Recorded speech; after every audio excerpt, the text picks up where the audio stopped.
नाज़रीन, हमारे साथ मौजूद हैं जाम सैफुल्लाह धरेजो साहब, जो इरिगेशन मिनिस्टर हैं सिंध से। उनसे मालूम करते हैं कि इस वक्त क्या सूरत हाल है सैलाब की। फ्लैश फ्लड्स हैं, उनका पिछले दफा की जो इम्प्लीमेंटेशन होनी थी उससे कोई ताल्लुक नहीं है, लेकिन फिर भी जो इम्प्लीमेंटेशन की 3-4 चीजें आपको सुप्रीम कोर्ट ने कही थी कि डाइक्स रिमूव करनी है और फिर ऑडिट होना है कि पुश्ते जो बनते रहे हैं वो कैसे हुए, उनके ऊपर क्या प्रोग्रेस है? जी, जैसे कि आपने बताया कि इदरीस राजपूत ने इससे पहले आपको तफसीलन बताया कि इसमें ये जो पिछले साल जो सैलाब आया था और इस दफ़ा जो फ्लैश फ्लड्स आए, इसमें कोई ताल्लुक नहीं है। वो दरिया में जो फ्लड्स आया था उसकी वजह से वो नुकसान हुआ था, और उसमें जो सुप्रीम कोर्ट ने जो कमीशन बिठाया था उसमें सुप्रीम कोर्ट ने जो फाइंडिंग्स दी थी, हम उस पर बिल्कुल लेटर इन स्पिरिट उस पर अमल कर रहे हैं। उसमें सुप्रीम उन्होंने ये कहा था, एक तो जो डाइक्स हैं उनकी जो लेवल रेज करें, और कितने परसेंट आपका ख्याल है कि वो हो गया, कि वो डाइक्स रिमूव हो गई? मैं राजपूत साहब से पूछने की कोशिश कर रही थी तो उनको naturally he is a former secretary clear cut अंदाजा नहीं था। जी, डाइक्स रिमूव नहीं करने थे, डाइक्स जो ऑलरेडी डाइक्स हैं नहीं जी नहीं, जो तजावुजात थी वो रिमूव करनी थी। माय अपॉलॉजीज जी, वो जो डाइक्स है उन्हें स्ट्रेंथन करना था, उनकी लेवल रेज करनी थी, और उनमें कहीं स्टोन पिचिंग थी, कहीं स्टोन एप्रन्स वगैरह डालने थे, ये अलग थे। और दूसरे जो तजावुजात जो आपने बताई, इंक्रोचमेंट, वो देखिए तकरीबन पिछले 30-35 सालों से उसमें काफ़ी इंक्रोचमेंट्स हुई। उसमें कई जो दरिया के अंदर उन्होंने जो हम कहते हैं कि आर्टिफिशियल बंद, ज़मींदारा बंद कहते हैं, वो उन्होंने दरिया के अंदर ही उन्होंने ज़मींदारा बंद बांध के वहाँ ज़मीनें वगैरह काश करते थे, और ये सारे हम लोगों ने उसमें ऑर्डर्स सारे डिसमेंटल किए हैं। कितना फर्क हुआ होगा एक साल के अंदर? ये हमने एक साल में जो भी इलीगल इंक्रोचमेंट थी, जहां हम समझते थे कि दरिया के फ्लो को डिसरप्ट किया जा रहा है और वहाँ ऑब्स्ट्रक्शन है, वो हमने सारे ऑर्डर्स निकाले कि वो सारे निकाले। और पॉलिटिकली तो हम लोगों ने कोशिश ये की है कि जो अगर मैंने तो बल्कि ये इंस्ट्रक्शन दी थी कि जो अगर पीपल्स पार्टी का बंदा है तो सबसे पहले उसका जो डिमोलिश करें। तो इस तरीके से हम लोगों ने बिल्कुल ही जो बिल्कुल किसी को डिस्क्रिमिनेट नहीं किया, और उसमें ओवरऑल यूनिफॉर्म पॉलिसी हमारी रही है। जहाँ तक ये जो ताल्लुक है, ये बिल्कुल उसका पिछले सैलाब से कोई वास्ता नहीं है। ये तो मैं आपको थोड़ा एक वाजे कर दूं, ये इस दफ़ा तो इतनी तारीखी अनप्रेसिडेंटेड रेंज हुई है। मैं समझता हूँ कि जो हमारे पास जो रिकॉर्ड है अंग्रेज़ों के ज़माने का और इस पाकिस्तान के बनने के बाद, इतनी बारिशें कभी नहीं हुई। हमारे पास मैक्सिमम बारिशें 300-400 मिलीमीटर की बारिशें होती थी, लेकिन ये तो इस दफ़ा कहीं कहीं तो तकरीबन 1200 मिलीमीटर की बारिशें हुई हैं।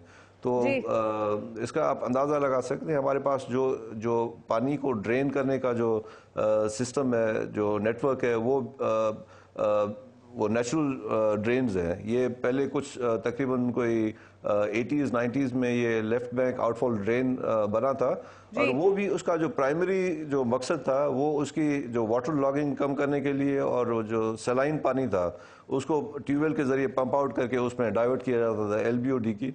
तो उसकी जो पानी डिस्चार्ज करने की जो टोटल कैपेसिटी थी वो तकरीबन कोई 4000 क्यूसिक है। लेकिन ये जो पानी आए इसमें तो तकरीबन कोई 20,000 क्यूसिक से करीब पानी वहाँ से गुजरा है, वे अबव इट्स ओरिजिनल कैपेसिटी। तो इसलिए ये टाइम ज़्यादा भी लग रहा है, और कहीं कहीं जब पानी का बहुत ज़्यादा प्रेशर ड्रेन पे होता है तो वो ड्रेन उसमें ब्रीचेस भी पड़ते हैं या कहीं से ओवरटॉप होता है, फिर वो बाकी ज़मीनों को नुकसान भी पहुंचाता है।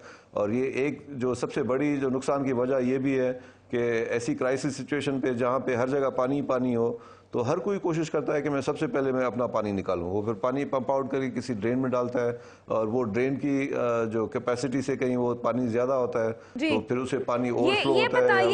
ये बताइएगा कि अभी हमें राजपूत साहब ने ये कहा कि जो वाटरवेज हैं, जो ट्रेडिशनल हैं वाटरवेज, वहां पे भी जो तजावजात हुई है वो भी एक वजह है कि पानी जो है उसको जो बहना चाहिए था इतनी रिकॉर्ड बारिशों के बाद, वो भी उसका भी एक प्रॉब्लम हुआ है।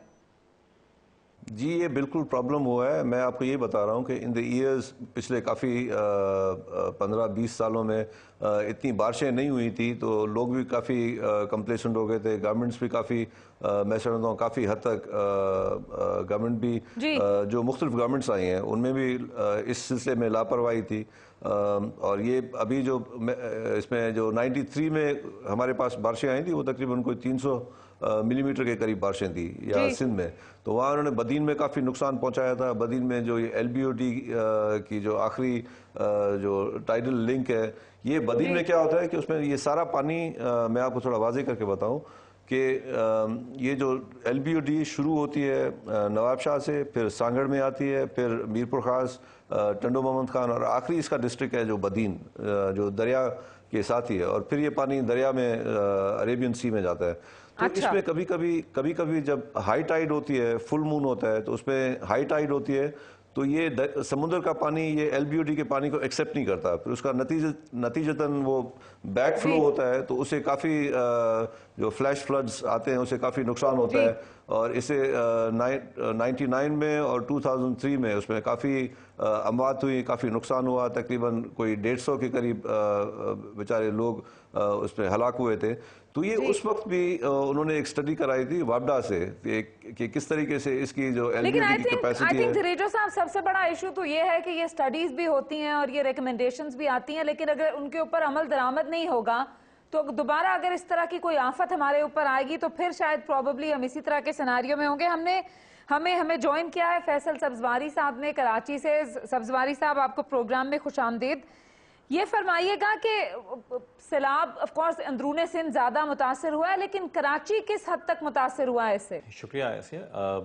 देखिए, यकीनन जो सैलाब का इम्पैक्ट है फिज़िकली, वो तो अंदरूनी सिंध के मुख्तलिफ अजला पर है जी। लेकिन उसका जो माशी और पॉलिटिकल और जो ह्यूमन साइड का इम्पैक्ट है वो यकीनन कैपिटल है कराची सूबे सिंध का, उस पर भी बहुत ज़्यादा है, प्रेशर्स हैं। और जो अंदरूनी सिंध सूरत हाल है उसमें अगर हम दुरुस्त तरीके से नबर्द आज़मा नहीं हो पाए, हमने रिजॉल्व नहीं किए इशूज़, तो ये जो इम्पैक्ट है ये मल्टीप्लाई होगा। अच्छा, बहुत शुक्रिया। मुझे एक छोटा सा कमर्शियल ब्रेक लेना है नाजरीन, ब्रेक के बाद आएंगे तो इसी मौजू के ऊपर गुफ्तगू जारी रखेंगे।